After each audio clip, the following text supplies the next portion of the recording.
The Ninja Turtles have had their name and likeness slapped on everything from ice cream to soap to COVID masks. But this isn't that story. This is the story of the greatest artistic license agreement the Turtles ever made. This is the story of their musical coming out of their shells. We're coming out up from under the street. Lord, we're ready to rock. There will be no retreat. We're coming out of our shells. Yeah. Out of our shells.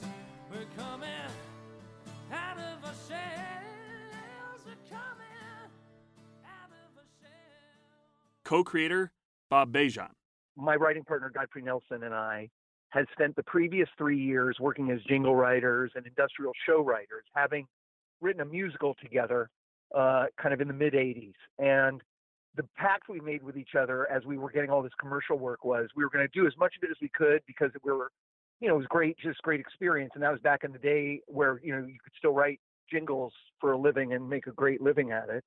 And so the deal we made with each other was, hey, we were going to do this until we built a 24-track studio in New York City that was ours, that we could do whatever we wanted, and then we'd go back to making, entertainment projects. And we got that done in about 2.5 years. It was kind of an amazing run. And in the winter of 1988, 89, it was time to start looking for something to do that was a new project. And the interesting thing is we have a bunch of married friends that were having kids and, complaining about going to Disney on ice and that kind of thing. And we were like, it'd be cool to write a cool kids show that adults would have fun at as well. Co-creator Godfrey Nelson. And we had all these ideas, but we didn't have a platform. So a friend of ours, who actually ended up directing the Coming Out of Our Shells, he brought up the idea of the Ninja Turtles. And at the time, this was in the fall of '89, like maybe September or so. And we had started sketching up. We had a recording studio in our office in Manhattan, and we started sketching up some ideas of different songs. And this guy said to us, "How about the Teenage Mutant Ninja Turtles?" And we were like, "What?" We had no idea who they were. Bob Bejan.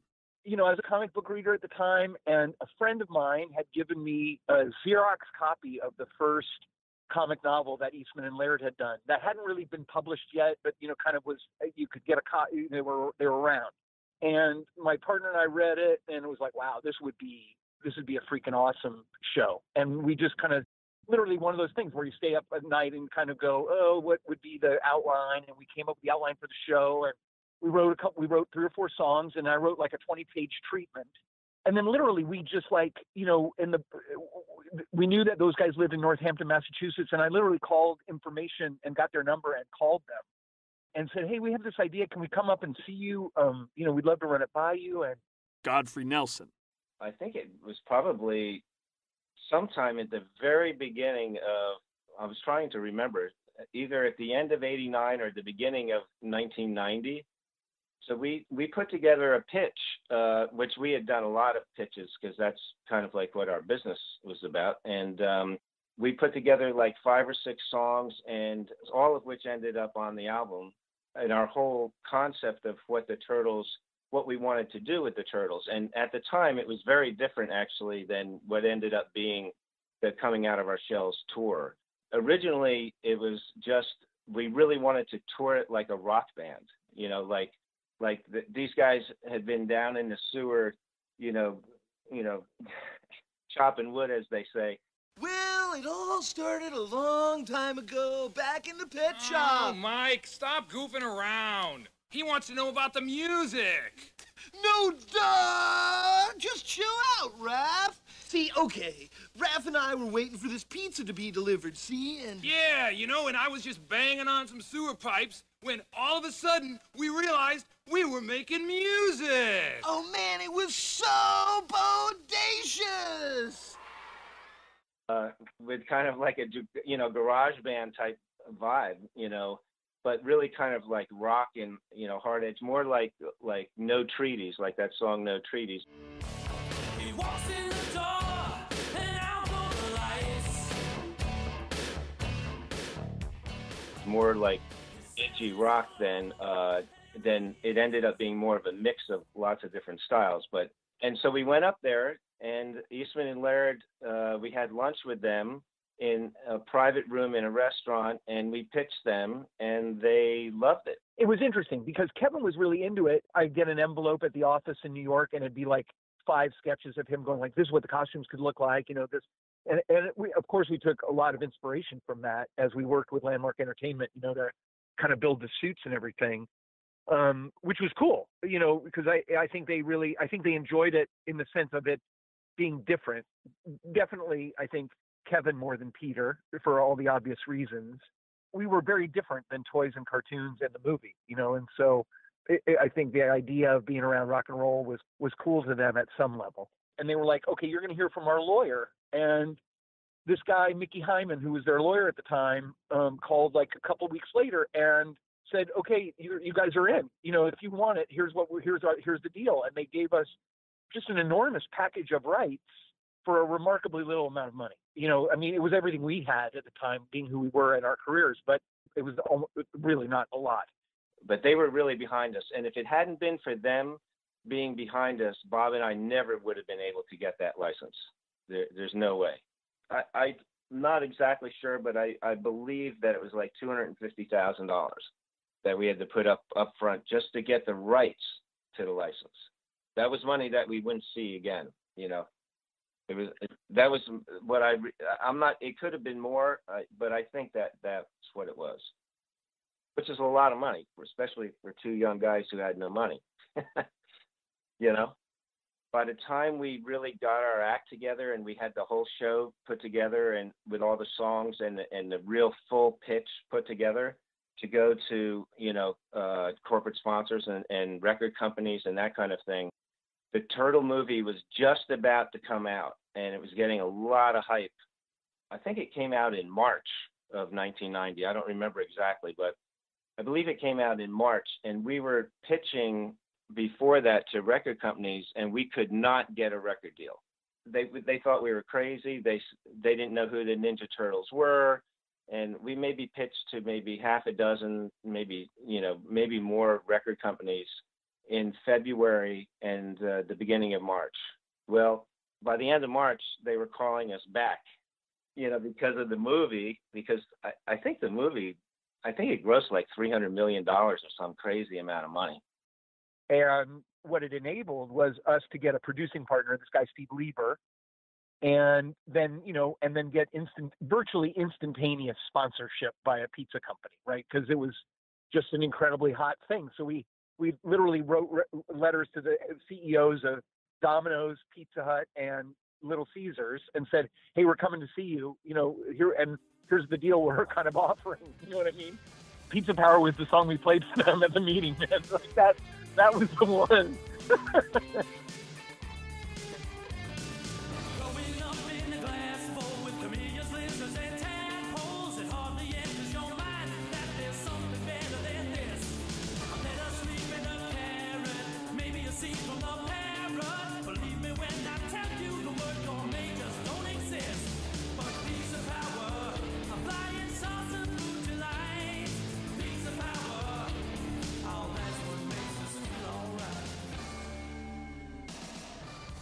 And Pizza Hut, this guy David Novak, who was running Pizza Hut marketing at the time, kind of really understood. And they agreed to sponsor the tour. They bought 3 million albums, up front before we'd even recorded it. We only had demos at the time, and the buying of those albums paid for the entire production. The creation of we recorded the album, we staged the show, we built the costume, we did everything on the sale of those 3 million records. And then Pizza Hut agreed to do, at the time, an enormous advertising campaign, $25 million, and make a national commercial. And that's what launched the tour at Radio City. And, it was like, there weren't that many sponsorship deals back then, period. But to do that, which now when you think about it, was like this incredible multimedia, multi-channel marketing plan. And those guys at Pizza Hut bought into it. It was an extraordinary thing. And it launched the tour, and the tour, went for 2.5 years, and we had 3 companies touring the world. it's hard to explain. A lot. It kind of exploded as it was going along. The budget for the set like tripled. Things like that. I mean, it was like because they became so big. In that period of time that we were working on the show. From when we started to when it actually opened, it was like completely different thing, as far as where the Turtles were at. They just exploded that year. And I think they did over $1 billion in 1990. Yeah, I mean, think about it. That's 30 years ago, man. It's a lot of money. And it really changed right up to the last minute. I mean, coming out of our shells was done literally like days before it went to mastering. It was like, but that's how Bob and I always worked too. We always, worked. I mean, you think about it, we were pitching the license in January and it opened at Radio City in September. So, I mean, that's fast. It was definitely a high energy situation. So, we did some interviews for K-Rock in New York, and we did some interviews when we were Bob and I were working on the music in character, and I think that's how it started was Bob was Michelangelo, and well, it was just because like my voice, and I'm a Southern California kid, and I grew up at the beach, and so like I have a natural affinity for surfer language, and so it made sense. And Bob's like, "Oh, you got to be the Rat, man. You got to be the Rat." And because of my voice and so forth. And so I did for the interview. That's what happened because we were really on the spot, And then it just, we did those vocals in Los Angeles, and I did the Rat. That's, it ended up, the song that we wrote. I did the demo. I did the vocal on the demo, and that's what ended up being the final vocal.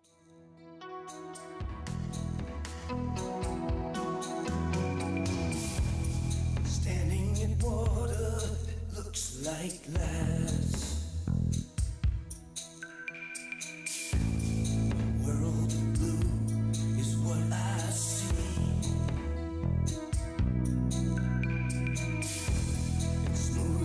Flat inside my hand. I just wanna ride it as I set it free. I'm standing. Keep on, skipping stones on a smooth pane of glass. I'm skipping stones.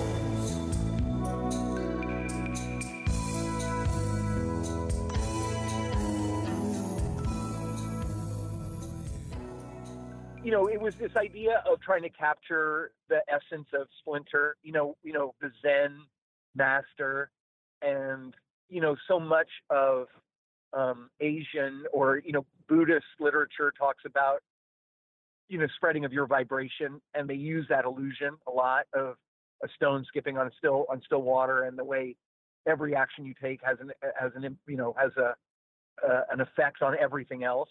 And so that was really, honestly, that's where it came from. And it's funny because I think when we wrote that song, it was like, oh, this is a song, we would have written for anyone or ourselves to sing, even as it ended up being a good song for Splinter. The voice on the recording is actually my partner's voice, and he, that's the way he sings. I think like it's Tom Waits. His voice reminds me a lot of Tom Waits. But I think the arrangement and the production of it, to me, feels very much like Brian Ferry and kind of the Avalon period of Brian Ferry. Keith Forsey did a fantastic job on that song. We recorded that song in New York, and then when we went out to LA and worked with Keith, we worked with him on like 3 or 4 songs, and he really took that song to a whole other place. And I redid the vocal out there. And when he did that, he just really, of all the songs he worked on, to me, that was the arrangement he did was just fantastic.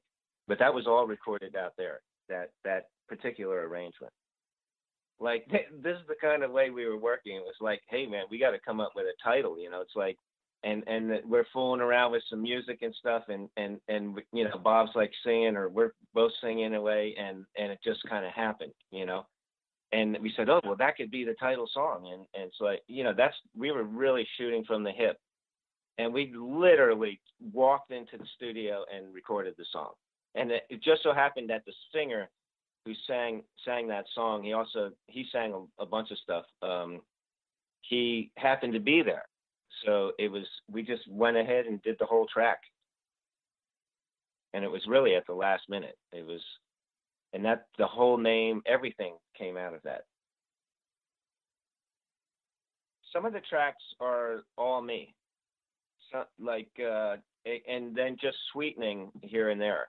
Like No Treaties is just me in the studio, and I think the one guitar player we brought in to put on that lead guitar, which is phenomenal. I still to this day listen to that track. It was kind of a mix of this, that, and the other. We had 3 songs that we wanted to have more of like a funk feel. So we brought in an arranger in New York that I had worked with, and Bob and I had worked with on commercial work, and a guy named Donald Blackman, who did a lot of R&B and funk stuff, like big time stuff. And we brought him in, did arrangements on like Walk Straight and a couple of other of the songs, And then we did another 3 songs with Keith Forsey, but we recorded all of the songs completely done, and then went into the studio and replaced things and reworked everything in the studio. But we did a lot of stuff in our own studio, and then we re-recorded it. The harmonies and coming out of their shells and stuff like that, Count on Us and everything like that. We were listening to Journey records and, kind of REO Speed, all those big kind of multi-part harmony rock, anthem rock bands.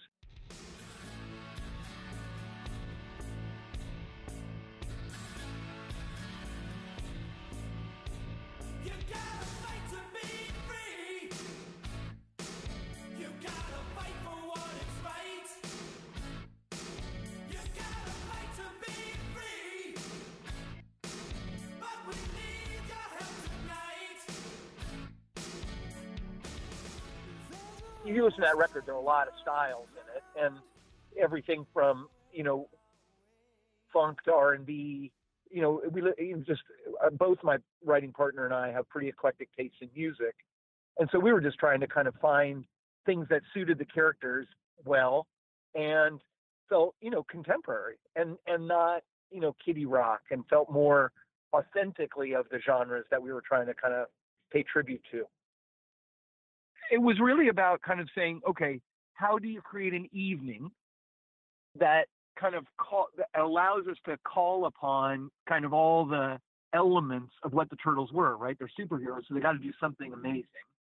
They have an incredibly well-defined villain, so there's got to be this dynamic between them. That's really completely stolen from Peter Pan, right? This whole thing about when Tinkerbell dies in Peter Pan, and Peter Pan says to the audience, you have to clap. That's the only way to bring her back to life. I mean, that whole thing about the music thing, and, the only way to overcome Shredder is for the audience not to be afraid and to sing with the Turtles, and that's what destroys him, or, gets the music back. That just felt like a good, I don't know, the theater guy in me goes, oh, that's a good moment in the confines of the theater and the dynamics that occur between an audience and a show. It's like that felt like a natural, like, okay, you could get that done every day and people would get it and hook into it. You know what I mean? Now word up, I got a story to tell. It starts way back when we were coming out of our shells. Back then we were little swimming in our bowl, but something happened when we fell down that manhole. Don't have to tell you what you already know. You should remember that we all have to grow. The final dress rehearsal with all the full pyro and everything in Radio City Music Hall, and the first time we take the Turtles into the toaster lifts that pull them out of the sewer, and the manhole covers fly off, and there's fireworks. And it's the first time we do it. The fire marshal's in there, and all the management of Radio City's there, and we set off the fireworks, and the guys come out, and two of them get stuck because they still have the shells on their back, and we haven't yet discovered that it's impossible for them to do the whole show with the shells on their back.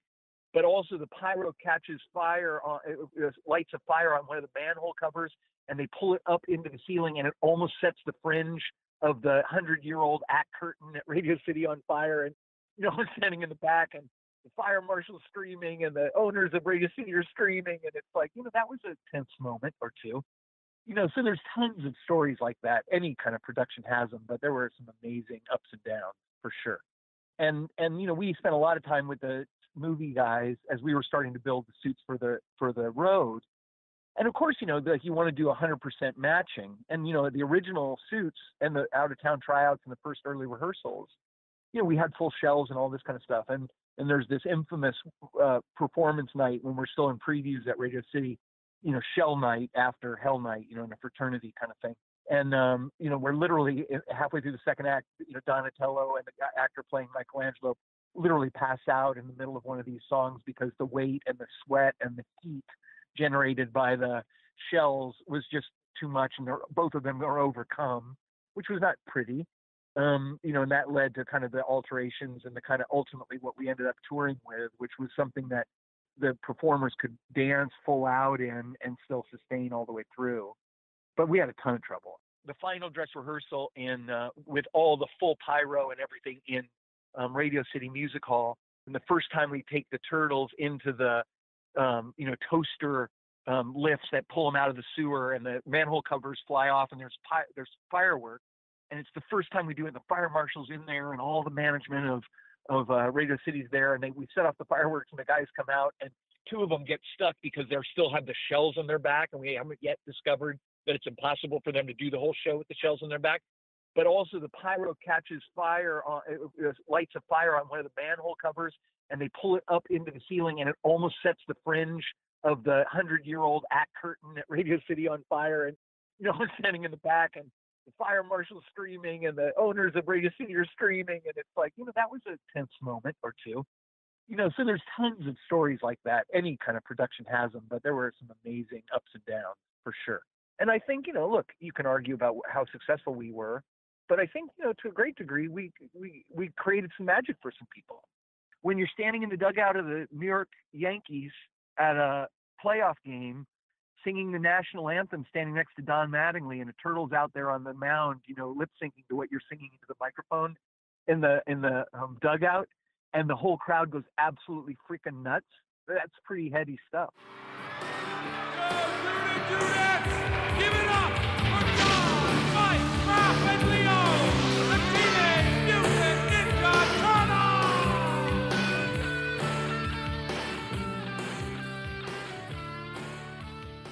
When it really started to roll and a lot more people got involved and a lot more financial risk got involved, a lot of opinions started hitting the plate, so to speak, that's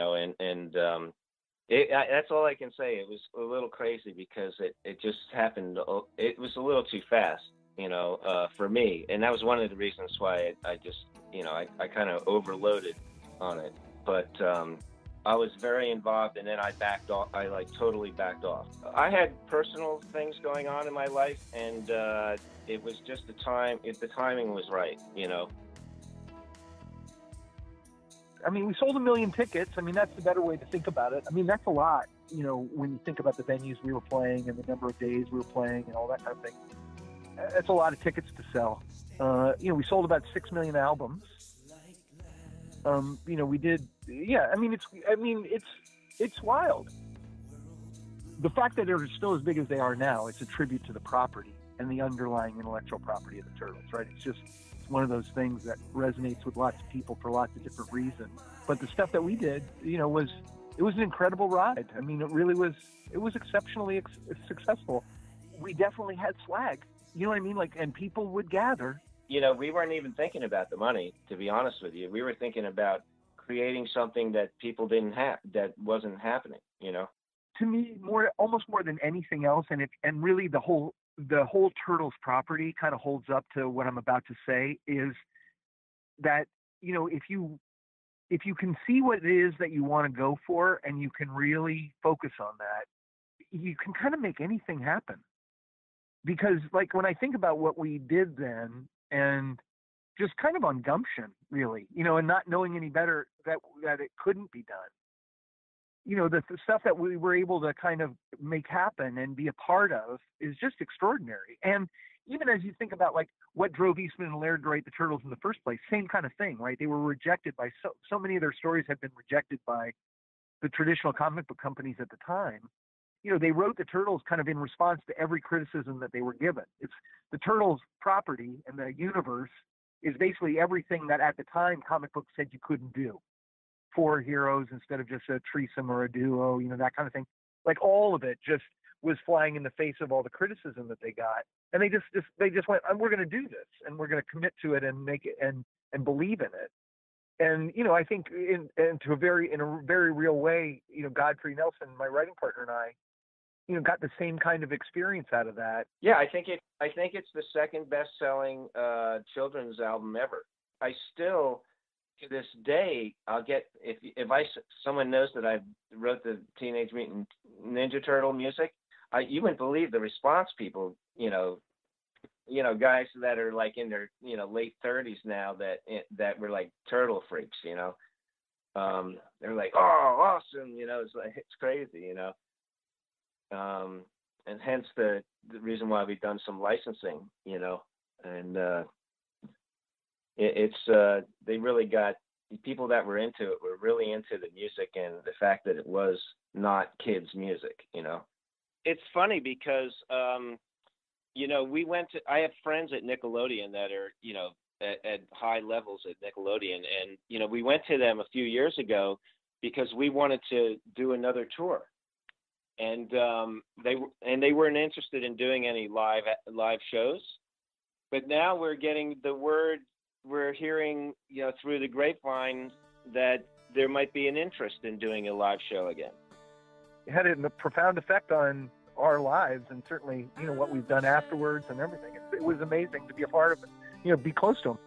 Out of the shells, we're coming out of the shells.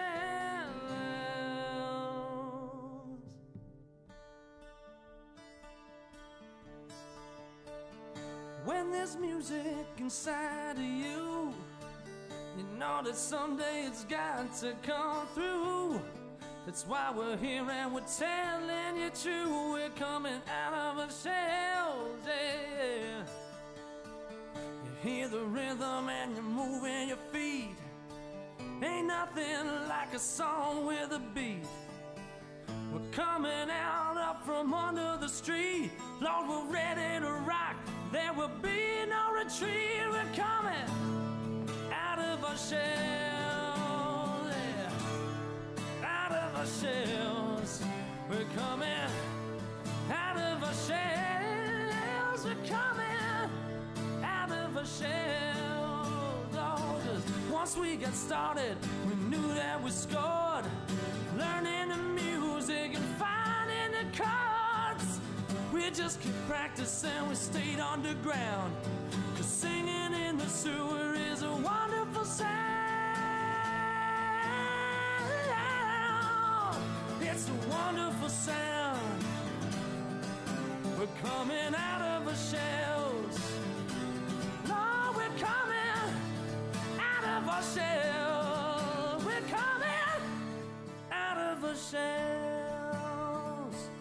'Cause when there's music inside of you, you know that one day it's got to come through. That's why we're here and we're telling you true. We're coming out of our shells. Lord, we're coming out of our shells. Yeah, we're coming out of our shells. Lord, we're coming out of our shells.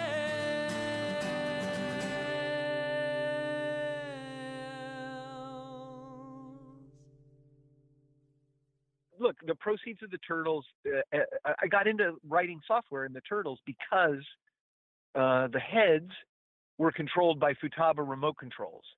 And we had this desire to make the show not feel like a tracked show. So we put on the road a 32-track, a multi-track recorder. So every night the mixer mixed the show live. All the parts were separate. So it felt more alive, and it worked pretty well. But then we had to find a way to get SMPTE, the code that gets generated on that, to control the futabas to broadcast to the heads on stage so that the lips would move in synchronous orbit, right? And at the time, there was nothing that could do that. And so we had to create an application, a show control application that would read SMPTE time code from the recording and then broadcast it to the futabas, and then futabas broadcast it to the heads. And so that really was the first software project I ever worked on. And in the aftermath of the Turtles, like most entrepreneurs, I invested a lot of the money that I made into ideas. And I got involved with virtual reality very, very early, a company called Virtual Worlds Entertainment in like 1991. And that led to an idea for interactive motion pictures. And you may or may not have heard of it. It was called Interfilm before the internet, but it was made for theaters in like multiplexes, pistol grips on every seat. And the audience basically did a choose their own adventure assembly of 3 hours of filmed material to create these interactive movies. And it got a lot of press, and we got noticed by Microsoft in the early 90s. And we built 150 theaters and made 5 of these interactive movies. And then I got recruited to go to Warner Brothers and start Warner Brothers Interactive. And then from there, continued to communicate and work with Microsoft in that capacity. And then I got recruited to come to Microsoft the first time in 1995 to start MSN. I was one of the founding executives of the Microsoft network, and then started the ad business there, and then went back to being an entrepreneur, and then 3.5 years and started an agency and sold it and built it, blah, blah, blah. And then 3.5 years ago, I came back to Microsoft to run global events for the company. And it's just it's a fantastic job. And so I'm having a great time. But that's the short story of how I got here.